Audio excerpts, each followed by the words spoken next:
Bonsoir à toutes et à tous, soyez les bienvenus dans cette émission. Ils ont 70 ans et semblent garantis. Mais les droits de l'homme doivent-ils toujours être protégés aujourd'hui ? Et puis doivent-ils aussi intégrer de nouveaux droits ? Les temps ont changé, le contexte de 2018 n'est pas celui de 1948. Comment penser les droits fondamentaux de demain ? Ce sera le premier plateau de cette émission. Les artistes à la rescousse du palais de justice, ils sont 150 à avoir croqué notre vénérable palais dans tous ses états, surtout les plus dégradés.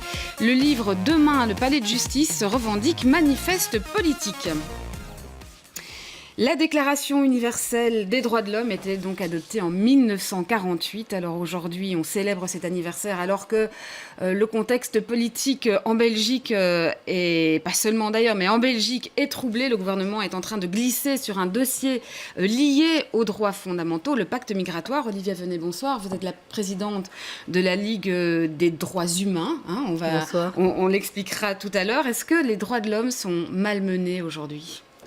Je pense que c'est très clair qu'on est dans un moment où il faut absolument se battre pour conserver nos acquis en matière de droits humains. On n'est certainement pas dans un moment où malheureusement on puisse évoluer vers des nouveaux droits. Ce n'est pas le sentiment que j'ai. J'aurais voulu pouvoir porter des gros projets au sein de la Ligue des droits humains, comme on vient de changer de nom, de nouveaux projets de développement de droits, mais aujourd'hui on doit se battre pour conserver nos acquis. Je crois que c'est une vigilance de chaque instant. Et clairement, les droits humains sont menacés. Oui, Valérie Michaud, pour Amnesty International, menacés, est-ce qu'on est dans une période de régression par rapport aux droits humains ? On est en tout cas dans une période de forte offensive contre les droits humains. Donc chez Amnesty International, on fait très clairement le constat, comme à la Ligue des droits humains d'ailleurs, d'à la fois une montée des discriminations, de la haine, des discours xénophobes, etc. Et parallèlement à ça, un rétrécissement de l'espace pour la contestation de l'espace civil de la société civile. Et donc on a dans toute une série de pays aujourd'hui très clairement des ONG, des journalistes qui sont harcelés, qui sont menacés. Les défenseurs des droits humains le sont eux aussi également. Donc c'est vrai qu'on est dans une situation qui se cristallise très très fort, comme vous l'avez dit, au niveau de cette prétendue crise des réfugiés. Je dis prétendue parce qu'en fait ce n'est pas une crise en soi, c'est une crise de mauvaise gestion. En tout cas c'est une mauvaise gestion par les gouvernements qui amène à cette crise. Mais aujourd'hui les chiffres le montrent, la situation n'est pas pire qu'elle l'a été il y a quelques années. Mais donc on est vraiment dans une situation où tout se cristallise autour de cette crise, où on a d'un côté des discours anti-migrants, anti-réfugiés, et de l'autre côté des formes de criminalisation de la solidarité qui sont effectivement très très inquiétants en matière de droits humains. Ouais, et vous avez l'impression que ce regard très, très dur vis-à-vis des droits de l'homme est plus fort aujourd'hui que ces dernières années ? Oui, en tout cas, c'est vrai qu'on fête et on doit fêter cette Déclaration universelle des droits de l'homme. C'est très, très important, comme cela a été dit par la Ligue des droits humains. C'est important de se rendre compte que cette déclaration, elle est importante, elle est encore actuelle. Certes, on pourrait y rajouter certains droits. Et on en parlera en seconde partie de ce plateau. Mais elle nous protège tout un chacun. Et donc, on doit pouvoir la commémorer, mais on doit pouvoir aussi se rendre compte qu'on la commémore dans un contexte qui est terriblement défavorable en matière de droits humains. On l'a vu aujourd'hui, toute une série de dirigeants, y compris en Belgique, n'ont aucun problème à vilipender, malmener publiquement ces droits en toute impunité et sans que ça n'ait l'air de choquer finalement plus personne. Ouais. Denis Philippe, quel regard portez-vous sur les droits de l'homme aujourd'hui ? Alors vous êtes spécialiste en droit de l'environnement, vous avez notamment été avocat dans l'affaire Climat-Zac, sur laquelle on reviendra également en deuxième partie d'émission, mais de manière plus générale aujourd'hui, sur cet anniversaire et le contexte dans lequel il est célébré. Mais je vais être encore plus sévère que les personnes qui sont ici autour de la table. Moi, je crois qu'il faut carrément tirer la sonnette d'alarme. Ça fait 40 ans que je suis avocat et j'ai vraiment l'impression que nous vivons une période très très interpellante. Je vais voir les choses sous un autre angle, mais au niveau du pouvoir judiciaire, lorsqu'on regarde au niveau européen, au niveau américain, j'ai l'impression que le pouvoir judiciaire est souvent bafoué par le pouvoir exécutif ou par le pouvoir législatif. Et je crois que les trois pouvoirs tels que nous le verrons, c'est vraiment l'équilibre de l'État.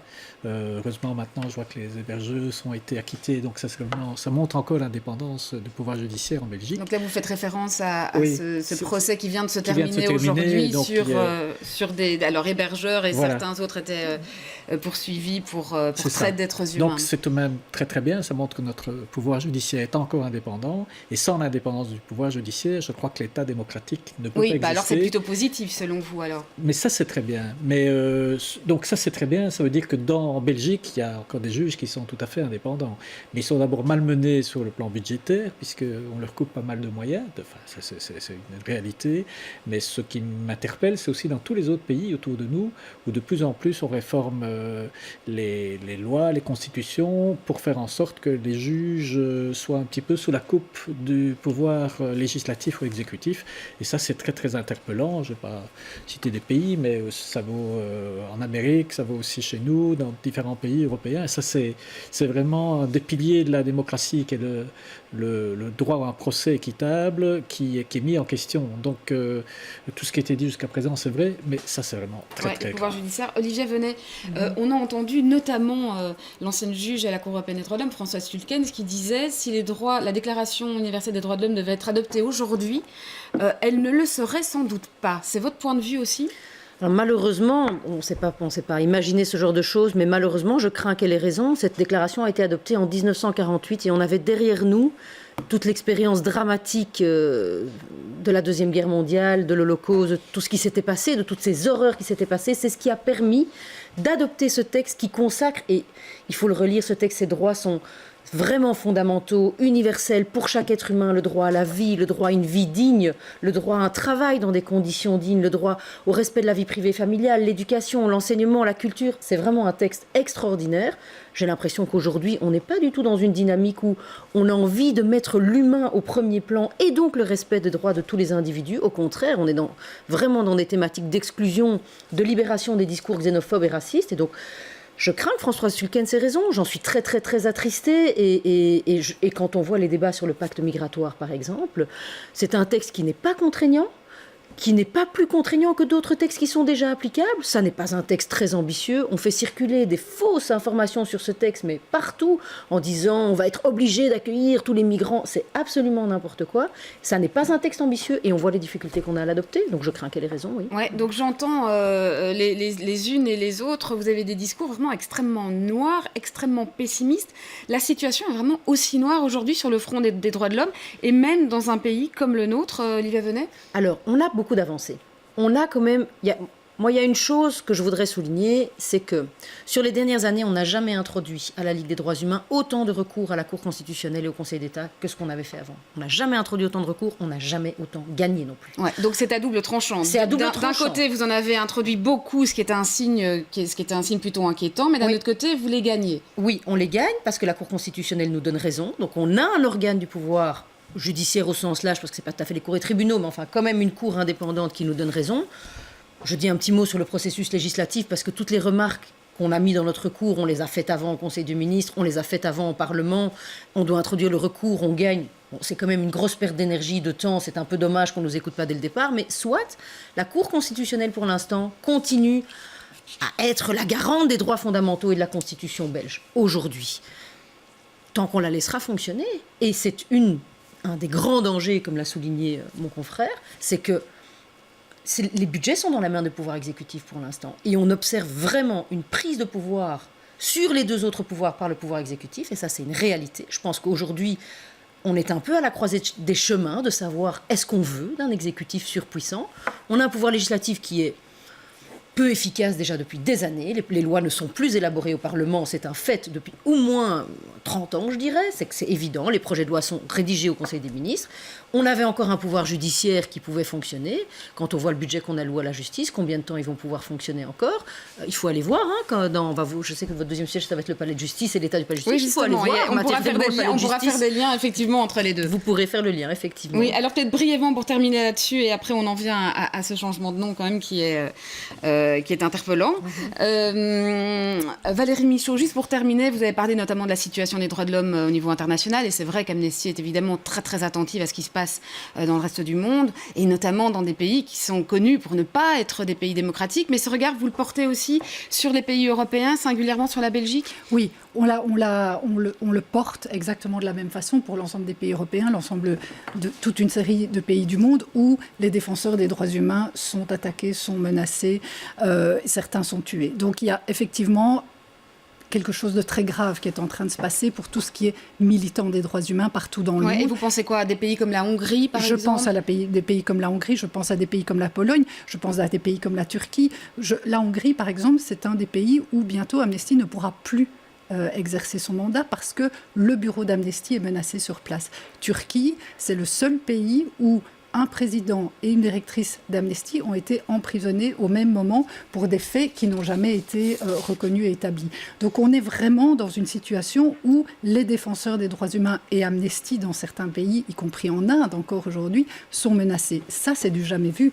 Par contre, ce que je voudrais quand même préciser en termes de bonnes nouvelles aussi, c'est qu'on constate aussi que les mouvements de contestation, les mouvements de la société civile, même si on sait qu'il y a un manque de confiance dans l'institutionnel en général, il y a des mouvements de contestation qui s'expriment. On l'a vu encore en Belgique, entre 65 et 75 000 personnes dans les rues en faveur d'une justice climatique. Oui, on peut encore manifester librement dans ce pays. Et il y a aussi une prise de conscience, je pense, de la société civile qui s'exprime. Et ça, c'est important de pouvoir le préciser également. Olivier Venel, la Ligue anciennement donc des droits de l'homme vient de changer de nom, Ligue des droits humains. Est-ce que c'est un changement purement cosmétique ou c'est vraiment un changement de fond ? Alors c'est vraiment un changement de fond et c'est au-delà du cosmétique un symbole très fort, quelque chose de très important pour nous. On a qualifié ce moment pour la Ligue bien sûr de historique et je crois vraiment que c'est la volonté de marquer plus d'inclusivité pour les hommes, pour les femmes à l'égard des hommes, mais aussi pour toutes les classes de genre et pour toutes les personnes qui peuvent se reconnaître dans les droits humains. Alors, le terme droit de l'homme en 1948 et en 1789 avait du sens, avait un certain sens, avait quand même le sens, particulièrement en 1789, d'homme à l'exclusion des femmes. Donc, c'était pas juste homme avec un grand H qui veut dire humain, c'était homme et pas femme. Et donc, il était important aujourd'hui pour la Ligue de marquer définitivement la volonté de regarder de l'avant. Et par rapport au tableau très noir qu'on a dressé il y a un instant, moi je reste optimiste, je suis convaincue qu'on va s'en sortir et que ça va aller, mais c'est effectivement en se battant et en continuant à être dans des mouvements de contestation et en réclamant en plus de respect des droits humains qu'on va pouvoir continuer à se battre. Ouais, vous parlez à l'égard des femmes, mais est-ce que ça implique aussi un regard peut-être plus large sur, au fond, les personnes ou les groupes qui n'étaient pas vraiment considérés au moment où cette déclaration a été adoptée en 1948. Oui, alors voilà, 1948, on est encore à un moment, le monde est encore assez colonial. Et donc, les droits de l'homme, c'était quand même dans l'imaginaire collectif, et ça restait comme ça, un homme blanc, d'une certaine classe sociale, d'un certain âge. Et c'est la volonté de montrer que ces droits humains, ils s'adressent à toutes les personnes humaines, quelles qu'elles soient, des hommes, des femmes, d'autres genres, quelle que soit leur classe sociale, quelle que soit leur origine, quelle que soit leur couleur de peau, quelle que soit leur religion. Et c'est vraiment cette volonté de dire, en fait, ces droits, ils nous appartiennent à tous, à nous toutes et tous, et on peut tous, c'est parce qu'ils nous appartiennent, parce qu'on peut se les approprier, qu'on peut les exercer réellement. Alors, nouveau regard sur les bénéficiaires de ces droits, mais aussi sur éventuellement de nouveaux droits. C'est une discussion qui est en cours à faire rentrer dans les droits fondamentaux. Denis Philippe, la question de l'environnement, notamment, et des droits à l'environnement est aujourd'hui en réflexion par rapport à ça ? Tout à fait. Donc, je crois qu'au niveau légal, la Convention des droits de l'homme, articles 2 et 8, protège déjà le droit à l'environnement. Donc, il y a énormément de décisions qui ont déjà été rendues par la Cour de justice pour protéger ces droits à l'environnement. La Constitution belge, l'article 23, protège aussi ces droits. La Charte européenne aussi. Donc, il y a toute une série de fondements juridiques pour le droit à l'environnement. Mais ceci étant, je crois qu'il y a des aspects qui est très important, c'est l'aspect du climat, qui n'est pas repris en tant que tel, mais qui, à mon avis, mériterait en lui-même d'être protégé expressément, parce que ça reste un droit très important. Donc, puis il y a les travaux des Nations Unies aussi sur le pacte de l'environnement. Donc nous vivons, je crois, vers une nouvelle époque en matière d'environnement, qui fait suite à des décennies où ce droit a été protégé, mais ce qui est très important pour par rapport à la problématique climatique, c'est que ce droit est un droit intergénérationnel. Donc ça n'apparaît pas de manière très très claire dans les textes, mais je crois que c'est vraiment dans le combat que nous menons pour le climat, c'est bien reconnaître un droit intergénérationnel. Il est de plus en plus reconnu dans la doctrine, etc. Mais ça fait partie de nos combats, c'est que ce droit soit reconnu de manière beaucoup plus large. Ouais. Alors, qu'est-ce que ça changerait en réalité? Donc vous, je le disais tout à l'heure, hein, vous avez été avocat dans cette affaire Climat-Zac, qui a réuni et qui continue aujourd'hui 65 000 personnes. À rassembler des citoyens qui intentent une action contre l'État par rapport à son manque d'action pour garantir un climat sain. Qu'est-ce que ça changerait finalement que les droits environnementaux deviennent des droits fondamentaux? Donc d'abord, ils le sont déjà dans toute une série de textes, mais je crois que c'est pour ça qu'on fait ce pacte des Nations Unies, parce qu'il faut vraiment que ces droits soient un petit peu mieux circoncis au niveau de toute la portée qu'ils doivent avoir, et en deuxième lieu, pour être aussi sûr que les générations futures soient bien protégées, parce que c'est très important, c'est les enfants qui ont 5-6 ans qui doivent être vraiment protégés, parce que nous autres, on vivote encore au niveau de l'environnement, on voit qu'il y a tout de même beaucoup de dégâts, mais c'est ce qui va se passer en 2050. Et ça, c'est une nouvelle perspective qui vient par ce changement climatique. Et ça, je crois que ce serait beaucoup mieux si tout ça était mis dans un texte législatif, parce que la protection, la sécurité juridique serait assurée. Valérie Michaud, l'ouverture et l'élargissement des droits humains et des droits fondamentaux à de nouveaux droits, la priorité, c'est l'environnement? Alors, c'est vrai que chez Amnesty International, en tout cas, le climat devient clairement une priorité. Pas seulement parce que, comme vous l'avez dit, les droits sont interconnectés, mais aujourd'hui, pour Amnesty International, lutter contre le changement climatique et se battre pour le respect des droits humains, c'est un même combat. Pourquoi aujourd'hui, prétendre le droit à la vie, prétendre le droit à avoir accès à l'eau, à la nourriture, serait tout à fait menacé par les effets du changement climatique. Donc aujourd'hui, pour Amnesty International, et c'est vrai qu'on ne nous a pas entendu énormément. Non, justement, j'allais vous dire, c'est assez symptomatique que Amnesty International se positionne précisément sur les questions environnementales. Oui, alors on a, c'est vrai, un nouveau secrétaire général chez Amnesty International qui est aussi l'ancien directeur de Greenpeace International, Kumi Naidoo. Donc c'est vrai que cette sensibilité est très forte. C'est pas nouveau pour Amnesty International de se positionner là-dessus, mais c'est vrai que dans le cadre de la COP24 aujourd'hui, on avait des revendications très claires d'appliquer l'accord de Paris, de prendre des mesures pour limiter très clairement l'atténuation des changements climatiques. Et donc, tout ça doit se faire dans le respect des populations, bien sûr, parce qu'on voit aussi que souvent, ce sont les populations autochtones qui sont les premières victimes de mesures qui pourraient être prises. Donc, il faut le faire avec, c'est vrai, une certaine transition. Ça, on est clair là-dessus. Mais aujourd'hui, très clairement, pour Amnesty International, protéger les droits humains et protéger la planète, c'est réellement le même combat. Allez, pour terminer sur ce sujet, Olivia Venet, sur cet élargissement des droits fondamentaux à de nouveaux droits, ça passera par les droits environnementaux, mais d'autres aussi? Ah, mais je crois clairement les droits environnementaux, ça m'a l'air nécessaire. Je pense qu'il faut bien se dire que les droits humains, c'est vivant, et donc c'est quelque chose qui peut évoluer. C'est clairement une préoccupation aujourd'hui de la population, et à bon droit. Ils ont bien raison d'être préoccupés par tout ça, et donc je pense vraiment qu'il faut se pencher là-dessus. Cet aspect intergénérationnel qu'on évoquait est extrêmement important. On est en train de prendre, ou de ne pas prendre précisément, des décisions qui vont impacter les générations futures, et là, notre responsabilité est là.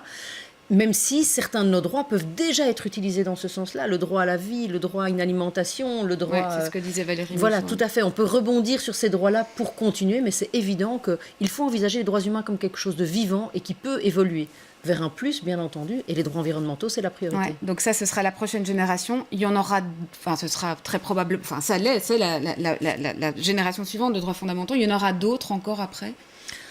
Alors c'est possible, j'espère qu'à un moment on va pouvoir se développer et ne peut-être plus avoir besoin de toutes ces revendications parce que tout ira bien pour tout le monde et qu'on parviendra à vivre en bonne entente et en bonne harmonie.